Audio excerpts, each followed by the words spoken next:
प्रणाम मित्रों। भगवान बुद्ध ने अष्टांगिक मार्ग में जो अगला उपदेश अपने शिष्यों को दिया वो था सम्यक कर्म का। सम्यक कर्म को जानने से पहले हमें गीता के सकाम और निष्काम कर्म दोनों को थोड़ा समझना होगा। असल में जब भी कोई व्यक्ति किसी भी काम को इस भाव के साथ करता है कि उससे उसका परिणाम भी चाहिए, उदाहरण के तौर पे जैसे कोई विद्यार्थी परीक्षा देता है तो निश्चित रूप से उत्तीर्ण होने के लिए परीक्षा देता है। एक व्यापारी व्यापार करता है तो धनोपार्जन के लिए व्यापार करता है। तो जब भी कोई काम आप इसलिए करते हैं कि पीछे कोई उद्देश्य भी है आपका, तो उसे सकाम कर्म कहा जाता है। गीता में भगवान श्री कृष्ण निष्काम कर्म का उपदेश अपने शिष्यों को या उनको मानने वालों को देते हैं और वे कहते हैं कि जब कोई व्यक्ति किसी कर्म को बिल्कुल इच्छा रहित होकर करता है तो ऐसी स्थिति को निष्काम कर्म कहा जाता है। उदाहरण के तौर पे कोई व्यक्ति किसी पार्क में खड़ा हुआ है और वहाँ छोटे छोटे बच्चे खेल रहे हैं और वो बच्चे उस व्यक्ति को अपने खेल में शामिल कर लेते हैं, तो ये व्यक्ति उनके साथ उनके आग्रह पर खेलना शुरू कर देता है। लेकिन इस व्यक्ति की मनोदशा में और उन बच्चों की मनोदशा में थोड़ा फर्क है कि ये बच्चे जीत और हार से प्रभावित भी होंगे और जीतने के लिए खेल रहे हैं, लेकिन ये जो व्यक्ति है वो अब उस उम्र के पड़ाव पर आ चुका है कि जहां इस खेल की जीत हार का इसके ऊपर कोई प्रभाव नहीं पड़ता। तो ये खेलता तो उन बच्चों के साथ वैसे ही है जैसे वो बच्चे खेल रहे हैं, लेकिन अपने अंतर में, अपनी गहराइयों में इसके ऊपर उस खेल में होने वाली जीत या हार का इसके ऊपर कोई प्रभाव नहीं है। तो ऐसी स्थिति को निष्काम कर्म कहा जाता है। भगवान बुद्ध अपने शिष्यों को एक तीसरा तरीका बताते हैं जिसे सम्यक कर्म कहा जाता है। सम्यक कर्म का अर्थ है चित्त की ऐसी दशा जब चित्त के भीतर किसी भी प्रकार का कोई विचार, कोई भाव, कोई आवेश नहीं है और एक शून्य दशा में किया गया कार्य सम्यक कर्म कहलाता है। जब कोई व्यक्ति ऐसी स्थिति को प्राप्त कर लेता है जब किसी भी कर्म को करते समय उसके भीतर किसी भी प्रकार का कोई भाव या विचार जन्म नहीं लेता है और फिर भी वो उस कर्म को करता है, तब उसे सम्यक कर्म कहा जाता है। इसका उदाहरण देने के लिए मैं आपको एक कथा सुनाता हूं। जापान में एक संप्रदाय कह सकते हैं, जाति कह सकते हैं, योद्धाओं का एक समूह है जिसे सामुराई कहा जाता है।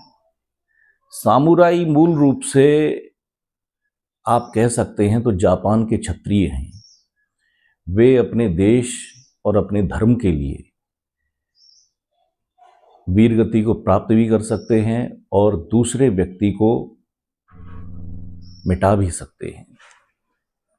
लेकिन किसी अन्य जाति के योद्धा में और सामुराई योद्धा में एक थोड़ा फर्क होता है कि सामान्य तौर पर आप जब देखेंगे तो योद्धा हमेशा आवेश से भरा हुआ होगा। जब कोई सैनिक कहीं लड़ने जाता है तो आप उसके चेहरे को जरा गौर से देखेंगे तो उस वक्त वो एक क्रोध के, अति उत्तेजना के, भिन्न भिन्न प्रकार के भावों से भरा हुआ होता है। जबकि एक सामुराई योद्धा पूर्ण रूप से शांत स्थिति में होता है।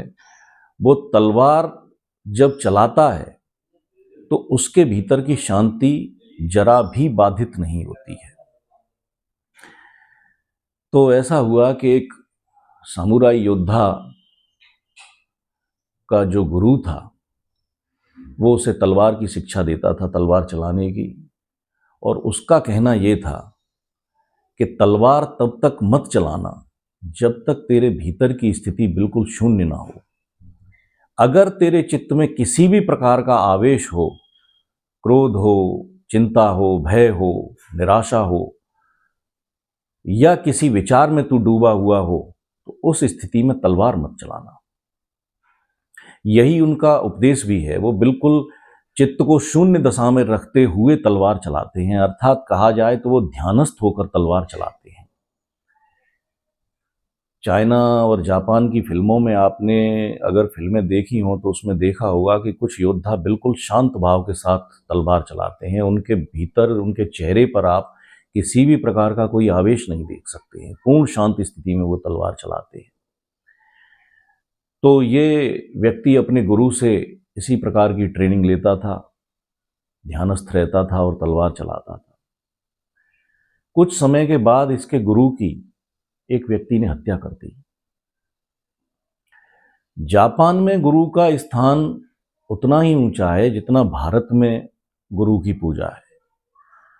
तो इस बात से दुखी होकर इस व्यक्ति ने यह प्रण ले लिया कि मैं अपने गुरु की हत्या का बदला जरूर लूंगा।